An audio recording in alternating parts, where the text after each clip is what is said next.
Hi what's up everyone, I am Rimita और मैं फिर से आपके लिए एक और इंटरेस्टिंग मूवी की एक्सप्लेनेशन लेके आ गई हूँ जो कि है द नन। ये 2018 में आई American gothic supernatural horror movie है। द नन कॉन्जरिंग यूनिवर्स की 5th इंस्टॉलमेंट है। इस मूवी को डायरेक्ट किया है कॉर्डन हार्डी ने। इस मूवी को लिखा और प्रोड्यूस किया है जेम्स वॉन ने। ये मूवी 2018 में आई थी और IMDb पे इसको रेटिंग मिली है 5.3 की। So without wasting any time let's get into the horror coaster ride of this movie.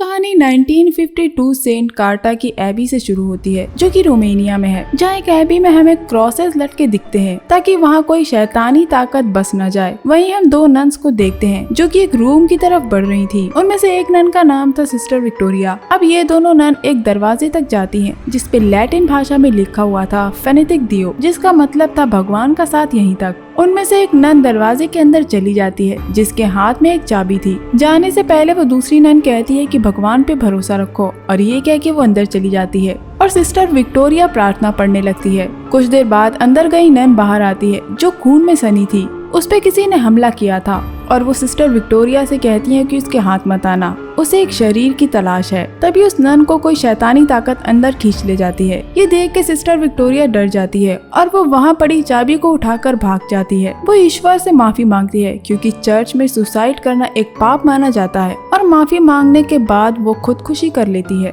उसके पीछे हमें एक शैतान को दिखाया जाता है जिसने इस दुनिया में नन का रूप लिया है। अगली सुबह हम एक फ्रेंच कनेडियन को देखते हैं जिसका नाम था फ्रेंची, जो उस एबी में राशन पहुंचाने जाया करता था। फ्रेंची जब राशन पहुंचाने जाता है तो वो देखता है कि सामने एक लाश लटकी होती है जिसे कौवे नोच के खा रहे थे, जहाँ उसे पता लगता है कि वो लाश नन की है। दूसरी तरफ हमें वेटिकन दिखाया जाता है जहाँ हम फादर ब्रूक को देखते हैं जिन्हें हम बिशप से बात करता देखते हैं, जहाँ फादर ब्रूक को बताया जाता है कि रोमानिया की सेंट कार्टा एबी में एक नन ने सुसाइड कर लिया है, जिसको इन्वेस्टिगेट करने के लिए बिशप ने फादर ब्रूक को वहाँ जाने के लिए चुना है। फादर ब्रूक के साथ एक नन को भी भेजा जाता है, सिस्टर आयरीन, जिसने अभी तक नन की शपथ नहीं ली है। अब फादर ब्रूक और आयरीन रोमानिया पहुंच गए थे जहां वो फ्रेंची से मिलते हैं। वो फ्रेंची से एबी के बारे में पूछते हैं जिसपे फ्रेंची बताता है कि एबी के नाम से ही गांव वाले डरते हैं। फ्रेंची खुद भी राशन पहुंचाने 3 महीने में एक बार ही जाता है। फ्रेंची वहाँ जाना नहीं चाहता था लेकिन रिक्वेस्ट करने पे वो मान जाता है और फादर ब्रूक और आयरीन को उस एबी तक लेके जाता है। फ्रेंची उन लोगों को वो आइस हाउस दिखाता है जहाँ उसने सुसाइड करने वाली नन की लाश रखी थी, लेकिन जब ये लोग देखते हैं तो नन की लाश बैठी होती है, जबकि फ्रेंची बताता है कि उसने नन की लाश को लेटा के रखा था। फादर ब्रूक को लाश के हाथ में एक चाबी दिखती है। जैसे ही फादर चाबी उठाते हैं सामने वाले दरवाजे पे आहट होती है।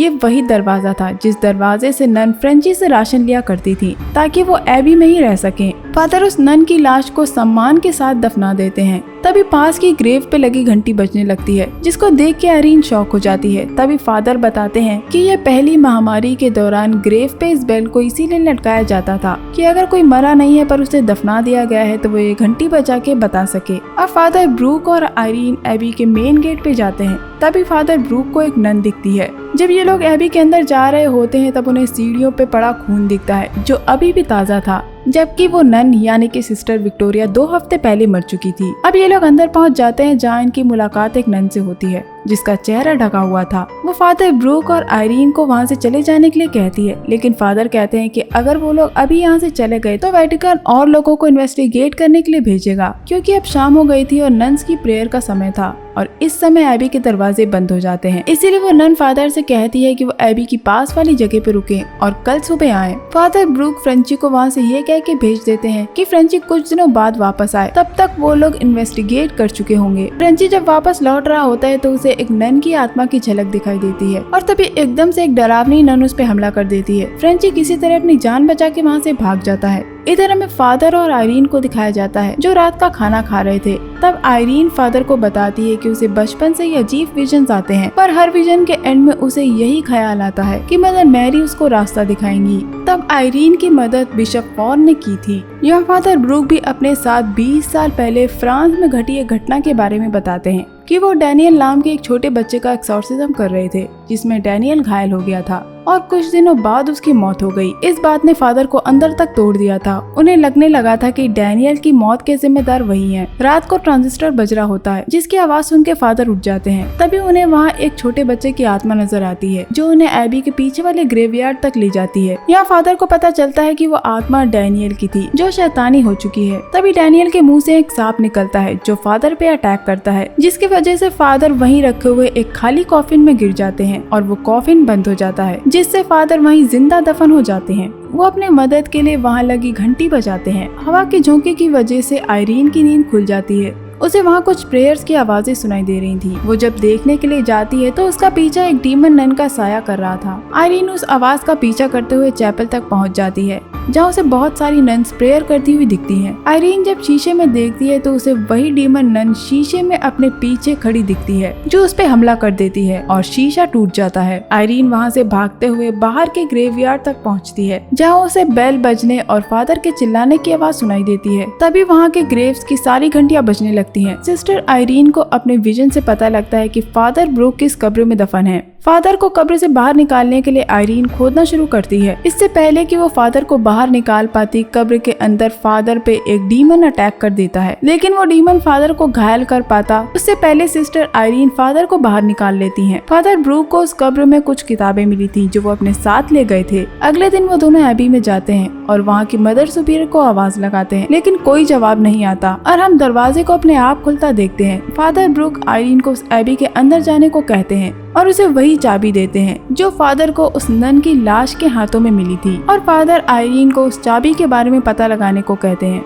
आयरीन जब एबी के अंदर जाती है तो उसे वहाँ एक नन नजर आती है और आयरीन उस नन को आवाज देती है, लेकिन वो नन कोई जवाब नहीं देती और चली जाती है। और आयरीन भी उसका पीछा करते हुए चैपल पहुँचती है जहाँ एक नन प्रार्थना कर रही थी। आयरीन उस प्रार्थना करने वाली नन को बहुत बार बुलाती है, लेकिन वो कोई जवाब नहीं देती। तभी एक नन आयरीन को आके रोकती है जिसका नाम था ओहाना। वो आयरीन को बताती है कि यहाँ सारी नन्स अपनी अपनी शिफ्ट में प्रेयर्स करती हैं और वो किसी की भी प्रार्थना को बीच में न रोके। जिसके बाद वो आयरीन को वहाँ से लेके चली जाती है। दूसरी तरफ हमें बार दिखाया जाता है जहाँ फ्रेंची बैठ के ड्रिंक कर रहा होता है। यहाँ उसे पता लगता है कि गाँव में रहने वाले लूका की 12 साल की बेटी ने सुसाइड कर लिया है। बार के ओनर से फ्रेंची को पता लगता है कि लूका की बेटी की मौत और गाँव में होने वाली दूसरी घटनाएं उस एबी के कारण हो रही हैं, जिसे गांव वाले शापित मानते हैं। तभी फ्रेंची को लगता है कि सिस्टर आयरीन और फादर ब्रूक की जान खतरे में है, इसीलिए वो एक बंदूक लेके उनकी मदद करने के लिए निकल जाता है। इधर फादर उन किताबों को पढ़ रहे होते हैं जो उन्हें कब्र से मिली थी। उन किताबों में उन्हें वेलक का जिक्र मिलता है। फादर जब ये सब देख रहे होते हैं तो एबी का दरवाजा बंद हो जाता है और आयरीन अंदर ही थी। सिस्टर आयरीन सिस्टर ओहाना से एबी की हिस्ट्री के बारे में पूछती है। यहाँ हमें ओहाना के थ्रू पता चलता है कि 6 to 10 सेंचुरी के बीच यानी सेंट कार्टा को वहाँ के राजा ने बनवाया था जो काला जादू प्रैक्टिस किया करता था। उसने काला जादू के रिचुअल के बारे में किताबों में लिखा था। वो नरक से कुछ ताकतवर काली शक्तियों को बुलवाना चाहता था और नरक की शक्तियों ने इस बात का फायदा उठाया और उस राजा को यूज करके नरक और इस दुनिया के बीच का दरवाजा खुलवा दिया, जिससे कई काली शक्तियां इस दुनिया में आ गईं। जब चर्च को इस बारे में पता चला तो उसने इस जगह को अपने कब्जे में लेकर एबी बनवा दी और उस पोर्टल को जीसस क्राइस्ट का ब्लड डाल के बंद कर दिया था। जिसके बाद यहाँ प्रेयर्स होने लगी जिससे वो काली ताकतें हावी न हो पाए, पर जंग में गिरे बॉम्ब्स की वजह से वो गेटवे फिर से खुल गया था। तभी आयरीन बताती है कि उन्होंने एबी में एक नन को देखा है जो कि शैतानी दिखती है, जिस पर सिस्टर ओहाना बताती है कि उन्होंने भी उस नन को देखा है। वो एक शैतान है और वो नन के रूप में घूमती है ताकि वो नन्स के बीच आसानी से छुप सके। सिस्टर ओहाना कहती है कि वो नन इन लोगों पे काबू करना चाहती है। सिस्टर ओहाना को लगता है कि इसका ताल्लुक जरूर उस नर्क के पोर्टल से है और शायद इसी वजह से सिस्टर विक्टोरिया ने सुसाइड कर लिया था। तभी एक नन वहाँ आके सिस्टर ओहाना को रोक देती है और कहती है कि आयरीन को वहाँ से जाना होगा क्योंकि प्रेयर्स का टाइम हो गया है। लेकिन एबी के दरवाजे बंद हो चुके थे, इसलिए आयरीन को उस एबी में ही रात बितानी थी। इधर फादर ब्रूक को एबी के नक्शे में वो नर्क का पोर्टल मिल जाता है। तभी उन्हें मदर सुपीरियर की आवाज सुनाई देती है। फादर मदर सुपीरियर को बताते हैं कि एबी में कुछ गलत हो रहा है और फादर उन्हें उस चाबी के बारे में बताते हैं, जिस पे मदर कहती हैं कि अब बहुत देर हो चुकी है और आयरीन अब नहीं लौटेंगी। ये बात सुन के फादर को ठीक नहीं लगता और वो जैसे ही मदर की शक्ल देखने जाते हैं मदर उन पे हमला कर देती है और फिर गायब हो जाती है। आयरीन को वही मदर मैरी रास्ता दिखाएंगी वाले विजन दिखते हैं जिसके बारे में उसने फादर को बताया था। इस बार आयरीन को विजन में नन दिखती है और वो डर के उठ जाती है। तभी आयरीन को सिस्टर विक्टोरिया के सुसाइड वाला सीन दिखता है और उसके रूम का दरवाजा अचानक खुल गया था और आयरीन बाहर चली गई थी। अब वो उस दरवाजे तक पहुंच गई थी जो स्टार्टिंग में हमें दिखाया गया था, जिसमें लैटिन से लिखा था फेनेटिक थियो। उस दरवाजे के पीछे वही इविल नन थी जो आयरीन पे हमला कर देती है, लेकिन सिस्टर ओहाना उसे बचा लेती है और बताती है कि अब सिर्फ प्रार्थना से ही उस इविल नन से बचा जा सकता है। चैपल पहुंचने पे आयरीन देखती है कि वहाँ एक डेड बॉडी पड़ी थी और पास में एक नन बैठ के प्रार्थना कर रही थी। आयरीन जब उस लाश पर से कपड़ा हटाती है तो उसे पता चलता है कि वो डेड बॉडी तो ओहाना की है। इधर फादर ब्रूक को डैनियल फिर से दिखता है एक शैतानी रूप में जो उन पे हमला कर देता है, लेकिन फादर अपनी जान बचा के वहाँ से भागते हैं। जैसे ही फादर वहाँ से जाते हैं, डैनियल उस इविल नन का रूप ले लेता है, यानी उस नन ने फादर की कमजोर कड़ी पकड़ ली थी जो कि था डैनियल की मौत, और इसीलिए वो फादर पे डैनियल के रूप में हमला कर रही थी। इधर चैपल में कई सारी नन्स आती हैं और आयरीन से प्रार्थना करने को कहती हैं। वो आयरीन से कहते हैं कि चाहे तुम्हें कुछ भी दिखे वो अपनी प्रार्थना करती रहे। तभी मदर मैरी की आंखों से खून आने लगता है और एक एक करके सभी नन पे हमला होना शुरू हो जाता है। फादर ब्रूक उस आइस हाउस में पहुंचते हैं तो एक नन उन पे हमला कर देती है। तभी फ्रेंची आके उन्हें बचा लेता है। वो शैतान प्रार्थना कर रही आयरीन पे हमला करके उसकी पीठ पे पेंटागन बना देता है जो कि शैतानी ताकतों का साइन होता है। तभी फादर फ्रेंची के साथ वहाँ आते हैं और आयरीन फादर को बताती है कि वो नन्स के साथ प्रेयर कर रही है, लेकिन फादर को वहाँ कोई भी नन नहीं दिखती है, बस वो लाश वहाँ पड़ी थी। अब जब आयरीन उस लाश को देखती है तो पता चलता है कि उस नन की मौत बहुत पहले हो चुकी है और अब वहाँ कोई भी नन जिंदा नहीं बची है। अब इस एबी पे सिर्फ शैतान का राज है। तभी वो लाश फादर पे हमला कर देती है। फादर उस पे पवित्र जल छिड़कते हैं और प्रेयर्स पढ़ते हैं, जिसके बाद वो उस पे आग लगा देते हैं। फ्रेंची ये सब देख के बोलता है कि अब उन्हें वहाँ से निकल जाना चाहिए। तब सिस्टर आयरीन बताती है कि सिस्टर विक्टोरिया ने सुसाइड नहीं किया था, बल्कि विक्टोरिया ने खुद को सैक्रिफाइस कर दिया था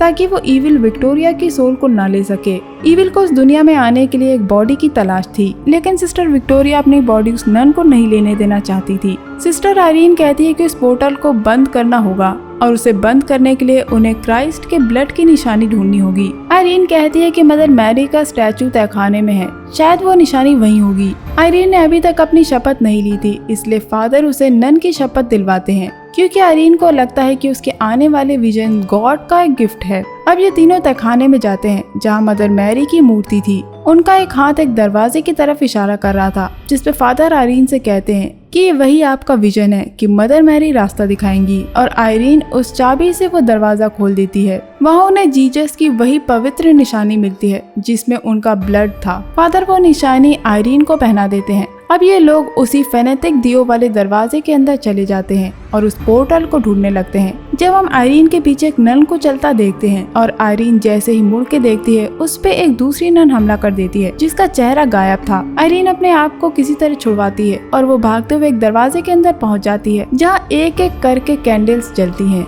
और नीचे पेंटागन बना होता है, यानी ये वही पोर्टल था जो ये लोग ढूंढ रहे थे। ये देख के आयरीन डर जाती है और जब वो वहाँ से जाने लगती है तो देखती है कि वहाँ कई सारी नन्स खड़ी होती हैं जिनके चेहरे ढके हुए थे। फ्रेंची को आयरीन की चीख सुनाई देती है और वो उसे बचाने के लिए उसी दरवाजे तक आता है। उधर फादर को भी इविल नन्स दिखती हैं, लेकिन फादर आग का क्रॉस बना के अपनी जान बचा के वहाँ से भाग जाते हैं। फ्रेंची जब उस दरवाजे के अंदर आता है तो देखता है कि आयरीन हवा में उस साइन के ऊपर लटक रही होती है जिसे डीमन ने पोजेस कर लिया था। फ्रेंची जब आयरीन के पास जाता है तो वो जोर से चिल्लाती है और फ्रेंची हवा में लटक जाता है। वो फ्रेंची से कहती है कि उसने सबको अपनी जिंदगी में निराश किया है। तभी फ्रेंची क्राइस्ट का ब्लड आयरीन के चेहरे पे लगाता है और आयरीन इविल नन से आजाद हो जाती है, लेकिन वो इविल नन दोबारा हमला करती है। आयरीन फ्रेंची की जान बचाने के लिए उसकी तरफ जाती है, लेकिन नन आयरीन को दूर फेंक देती है जहाँ पे पानी भरा हुआ था। तभी फादर ब्रूक भी वहाँ पहुँच जाते हैं, जहाँ फिर से डैनियल फादर को रोकता है।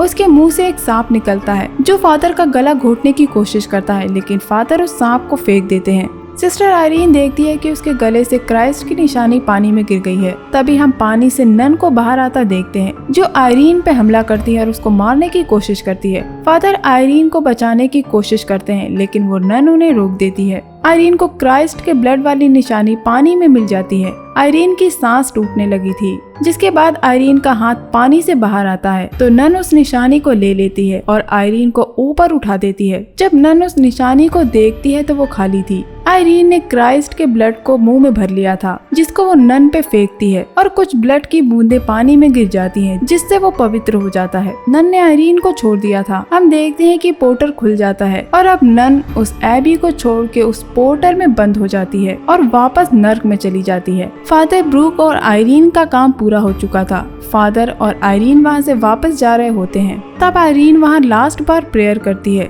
और फ्रेंची को बताती है कि अब ये जगह पवित्र है। फ्रेंची इन लोग को छोड़ने के लिए जाता है। जब हम फ्रेंची के गले पे उल्टे क्रॉस को उभरता देखते हैं और अब 20 साल बाद एड और लॉरेन के क्लास यानी कॉन्जरिंग 1 के उस सीन को दिखाया जाता है जहाँ कैरोलिन ने एड और लॉरेन की क्लास अटेंड की थी, जहाँ पे एड मॉरिस के एक्सोर्सिज्म के बारे में बता रहे थे। मॉरिस यानी कि फ्रेंची का असली नाम मॉरिस थ्रेओल्ड था, जिसकी रियल स्टोरी पे मैंने एक वीडियो बनाया है, जिसको आप ऊपर के आई बटन को प्रेस करके देख सकते हैं, जहां लॉरेन को उस इविल ने मॉरिस के थ्रू एड की मौत की झलक दिखाई थी। नन के रूप में उस डीमन ने फ्रेंची के अंदर अपना एक अंश छोड़ दिया था और बाद में फ्रेंची यानी मॉरिस को वैलेक ने पोजेस कर लिया था। रियल मॉरिस थ्रेओल्ड की जिंदगी बहुत मुश्किलों से भरी थी, इसीलिए हम एक सीन में नन को फ्रेंची से ये कहता देखते हैं कि तुमने अपनी लाइफ में सबको निराश किया है, और बस मूवी यहाँ एंड हो जाती है। दोस्तों, इस मूवी से जुड़ी कुछ बातें और उनकी डिटेल्स के बारे में मैं आपको बताना चाहती हूँ। एबी में जो भी नन्स आयरीन को मिली वो असलियत में थी ही नहीं।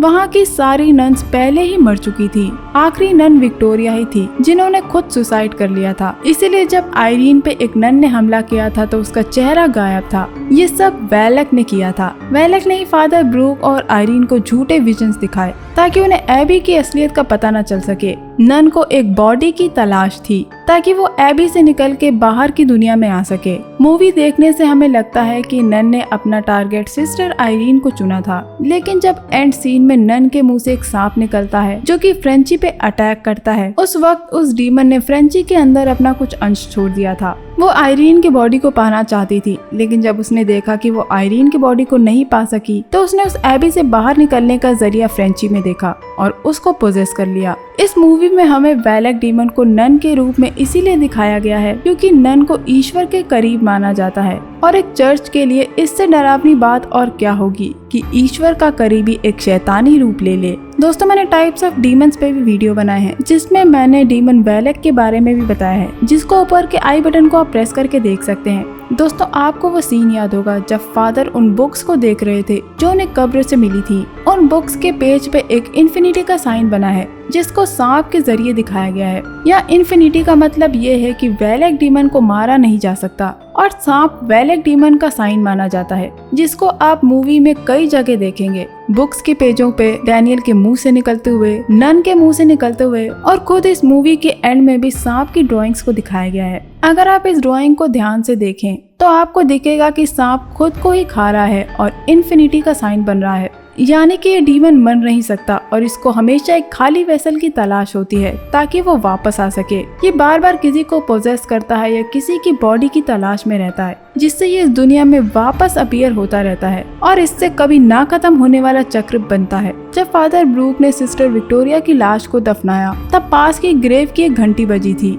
हो सकता है कि वो वैलेक ही हो जो अभी भी उस एबी में होने का संकेत दे रहा था। जब फ्रेंची को नन का साया दिखा था तो हो सकता है कि वो वही वक्त रहा हो जब फ्रेंची के पोजेशन की शुरुआत हुई हो या जब वैलेक ने उसे अपना टारगेट चुना हो, ऐसा मेरा मानना है। दोस्तों, एबी के एक सीन में आप नन्स को एक सर्किल में बैठा पाएंगे, ठीक उसी जगह जहाँ पे वो पोर्टल था, और उसके बीच में बैठी थी सिस्टर आयरीन, यानी वो डीमन नन आयरीन के शरीर पे कब्जा करना चाहती थी, क्योंकि सर्किल में बैठी सारी नन्स ने ब्लैक कपड़े पहने हुए थे और सिर्फ सिस्टर आयरीन को ही बीच में बैठा दिखाया गया है जिन्होंने सफेद कपड़े पहने थे। काला अंधेरे को सिंबलाइज करता है और व्हाइट अच्छाई और रोशनी को। ये इस मूवी की एक हिडन डिटेल है। तो दोस्तों, ये था मेरा movie explanation movie the nun को लेके। उम्मीद करती हूँ आपको ये मेरा मूवी एक्सप्लेनेशन पसंद आया होगा। अगर आपको मेरा ये एक्सप्लेनेशन पसंद आया है तो मेरे चैनल को लाइक, शेयर और सब्सक्राइब जरूर करिएगा। तो दोस्तों, चलिए मिलते हैं अगली वीडियो में। तब तक के लिए अपना बहुत ख्याल रखिए। Stay safe, keep hunting, lots of love.